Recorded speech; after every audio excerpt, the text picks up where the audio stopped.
ఆయన మన పనులు చేస్తాడు. ఇవాళ మా అందరికి ఎవరైతే చక్కగా వచ్చి ముందుపడి ఇవన్నీ చేస్తున్నామో, మీరు నమ్మినా నమ్మకపోయినా మేము కావాలనుకున్న పనులన్నీ కూడా భగవంతుడు చేస్తున్నాడు. మీరు అందరూ చూస్తున్నారు కూడా రామదండలో ఉన్నవాళ్ళు. బట్ అన్ఫార్చునేట్లీ మీరందరూ దాన్ని తీసుకోవట్లేదు.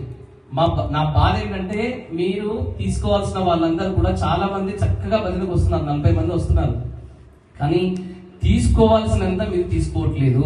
అది నా బాధ. సో కళ్యాణి కానీ, సారిక కానీ, సురేష్ అన్న కానీ, రాచిత కానీ, మీ ఫ్యామిలీలు ఇంకో కళ్యాణి కానీ, మీ అందరూ కూడా ఎవరైతే రెగ్యులర్ గా భజనకు వస్తున్నారో నెక్స్ట్ వీక్ నుంచి ఖచ్చితంగా విష్ణు సహస్రనామాలు చదివి తీరాల్సిందే. ఇది మ్యాండేటరీ రూల్ ఫర్ మన శ్రీరామదండ, గుర్తుపెట్టుకోండి. మ్యాండేటరీ రూల్ ఇది.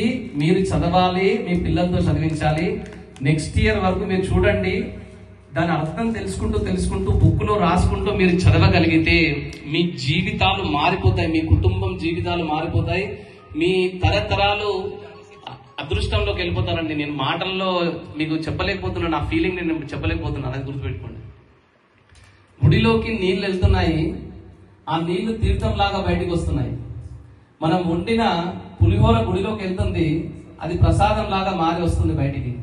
మనం తీసుకెళ్లిన కొబ్బరికాయ పండ్లన్నీ ప్రసాదంలాగా మారి వస్తున్నాయి.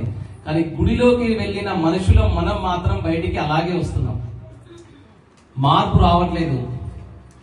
మనందరం కూడా శ్రీరామదండు భజనలు ప్రతి ఒక్కరి ఇంటికి వెళ్ళి ఎందుకు చేస్తున్నామండి? వాళ్ళు బాగుండాలని చేస్తున్నాం, మనము ప్రకృతి బాగుండాలని చేస్తున్నాం, పంచభూతాలు బాగుండాలని చేస్తున్నాం కదా.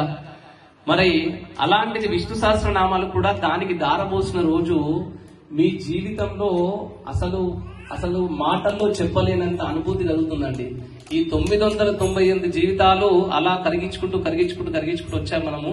ఇప్పుడు ఇక్కడి నుంచి మోక్షం వైపు అడుగులు అంటే మీ డైలీ లైఫ్ మీరు వాడుకోండి, నో ప్రాబ్లం. ఎంజాయ్ చేసేవాళ్ళు ఎంజాయ్ చేయండి, తినేవాళ్ళు తినండి, తాగేవాళ్ళు తాగండి, ఎంజాయ్ చేయండి. కానీ సాటర్డే రోజు మధ్యాహ్నం తర్వాత 4 o'clock నుంచి ఇంకా మీరు వేరే పని పెట్టుకోవద్దు.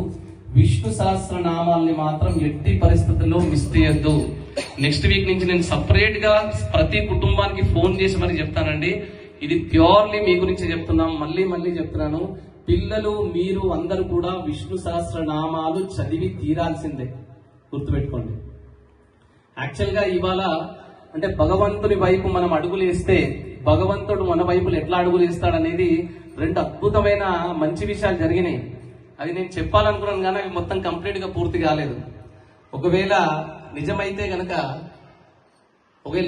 గనక మనం ప్రాబబ్లీ నెక్స్ట్ భజన అక్కడే చేసుకుంటాం, అంత అద్భుతంగా చేసుకుంటాం. ఎవరెవరైతే భగవంతుడి పనులు చేసుకుంటూ అక్కడికి వెళ్ళాడో, మొన్న ఆల్మోస్ట్ అయిపోయింది, కానీ అయిపోయినట్టు అయిపోయింది అది. సో అందుకని అయిపోతుంది ఎట్లాగో. అయితే భగవంతుడి పని మనం ఎట్లయితే చేస్తామో మన పని భగవంతుడు చేస్తాడు, గుర్తుపెట్టుకోండి. మీరు సరిగ్గా టైంకి వచ్చి వాళ్ళ గురించి కానీ మీ గురించి కానీ విష్ణు సహస్ర నామాలు చదవట్లేదంటే గుర్తుపెట్టుకోండి, మీరు భగవంతుని నమ్మట్లేదనే గుర్తుపెట్టుకోండి. సరిగ్గా ఒక 2-3 వారాల నుంచి నేను హనుమాన్ చాలీసా చూడకుండా చదువుతున్నానండి. హనుమాన్ చాలీసా చూడకుండా కళ్ళు మూసుకున్నప్పుడు ఏమైందంటే నా హార్ట్ లోపల ఒక 2-3 రకాలుగా ఆంజనేయ స్వామి గారు హీస్ డాన్సింగ్. మీరు నమ్మండి, అంటే నా ఊహ ఆంజనేయ స్వామి ఇలా ఉన్నాడు, ఇలా చిట్టలు పట్టుకొని హనుమాన్ చాలీసా చేస్తున్నట్టుగా, ఒకసారి మంచిగా తోక పైకి లేపి మంచిగా డాన్స్ చేస్తున్నట్టుగా లోపల అవుతుంది. ఏ రోజైతే అది అవ్వడం స్టార్ట్ అయిందో ఆ రోజు నుంచి, అంటే కేవలం ఊహనే ఇంత మంచిగా ఉంటే నిజంగా స్వామి వారు దర్శనమిస్తే ఎట్లుంటుందా అనేది నాకు ఒక్కొక్కసారి తలుచుకుంటేనే వెంటనే ఇట్లా అవుతున్నాయి. మీరు నమ్మంటే నమ్మకపోండి, కళ్ళు మూసుకొని మనస్ఫూర్తిగా హార్ట్ లో ఆంజనేయ స్వామిని తలుచుకుంటూ ఊహించుకుంటూ మీరు చేసి చూడండి హనుమాన్ చాలీసా, మీకు తెలుస్తుంది. మళ్ళీ చెప్తున్నాను 2 సంవత్సరాల నుంచి చెప్పాను, మళ్ళీ అదే చెప్తున్నాను. భగవంతుడి వైపు మనం ఒక అడుగు వేస్తే భగవంతుడు మన వైపు 100 అడుగులు వేస్తాడు. భగవంతుని నెగ్లెక్ట్ చేయకండి. ఓకే, సారీ ఇవాళ కొంచెం ఎక్కువ క్లాస్ తీసుకున్నాను. బట్ ఖచ్చితంగా నెక్స్ట్ వీక్ నుంచి విష్ణు సహస్రనామాలకి రాకపోతే మటుకు డైరెక్ట్ గా మీ ఇంటికి కూడా వస్తాను నేను. ఎందుకంటే మీకు బెనిఫిట్ కంప్లీట్ గా తీసుకోవాలి మీరు, అది నా ఉద్దేశం, వేరే ఏ ఉద్దేశం లేదు. రాజా రామచంద్ర భగవాన్